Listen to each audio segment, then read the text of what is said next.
to hold up a picture of Uncle Sam and asked what country it symbolized, you would know that the country was the United States. If I held up a picture of a hammer and sickle, you would know that that represented the former Soviet Russia. If I held up a picture of a maple leaf, you would know that that represented Canada. But if I held up a picture of a grapevine and asked what country that symbolized, perhaps not all of you would know that. If you happen to be a collector of old coins, you might know, because the country once stamped the grapevine on all of its coins. If you happen to be a student of archaeology or an archaeologist, you might know that what the country was, because that country would stamp the image of the grapevine on many of its buildings. And finally, if you happen to be a biblical scholar or a student of the Bible, you might know, because the Bible often used the symbol of the grapevine to symbolize this country. And that country, as you've probably realized by now, is Israel. Consider just two examples of how the Bible uses the grapevine to symbolize Israel. In the book of Psalms, the psalmist prays to God in these words concerning Israel. O Lord of hosts, a vine from Egypt you transplanted. You cleared the ground for it, and it took root and filled the land. And in the book of Isaiah, the prophet says, the vineyard of the Lord of hosts is the house of Israel, and the men of Judah are his cherished plant. And so the grapevine became a symbol of ancient Israel. As time passed, however, the vine that God planted in the land of Israel turned bad, and the people turned away from God.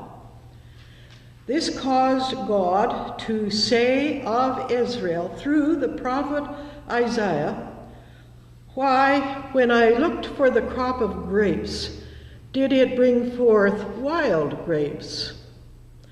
Likewise, this caused God to say of Israel through the prophet Jeremiah, I had planted you, a choice vine.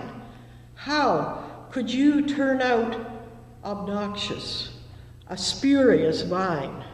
How could you turn out to be a false vine?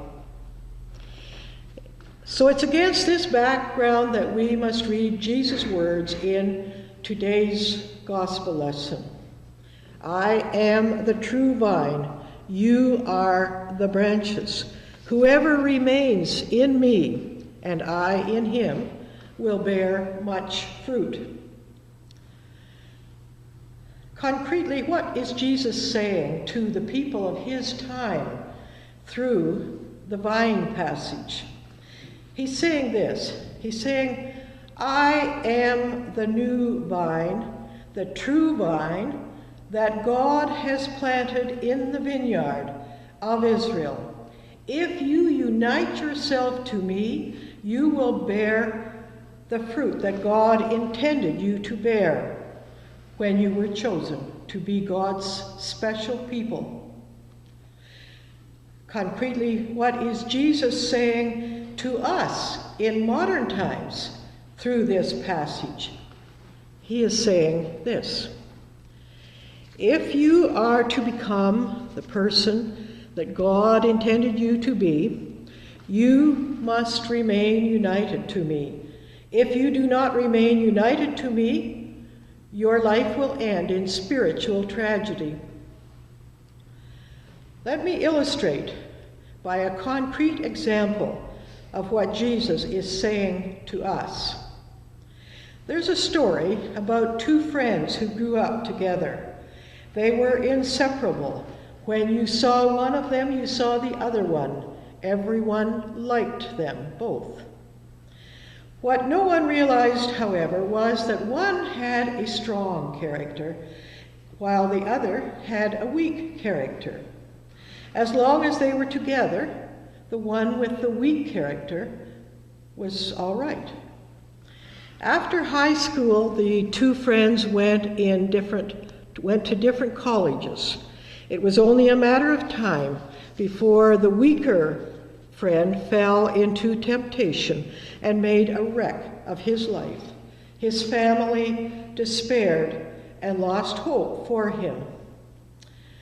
When the stronger friend heard what happened, he went to his former buddy. He rescued him from his situation and brought him back to where he had been before. It was then that the weaker friend realized that his future salvation, his safety, his moral character rested on maintaining contact with the stronger friend and drawing inspiration and strength from him. And that is something of the way it is with Jesus and each one of us. And that's precisely what Jesus is telling us in today's gospel. United to him, we can do anything. Separated from him, we can do nothing.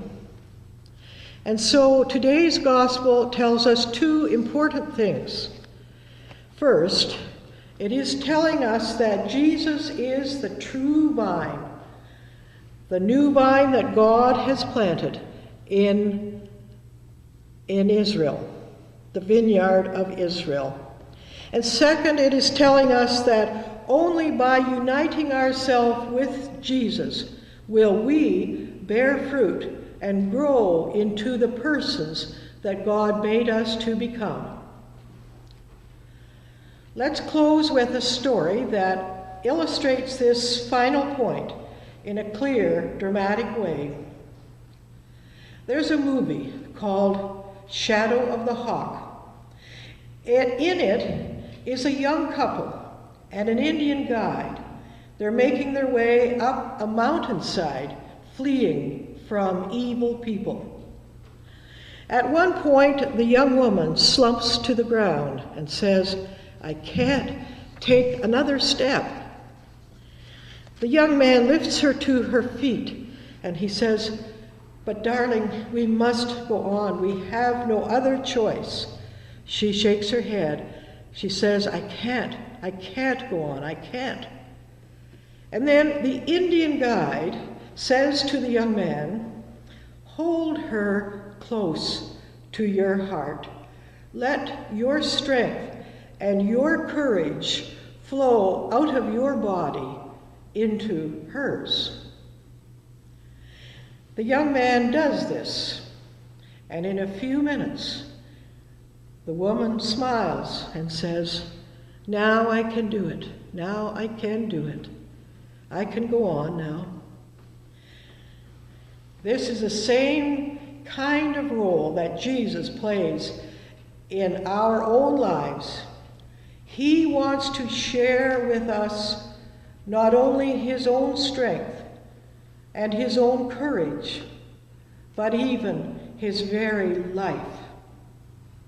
Oh yes, united with Jesus, we can do anything.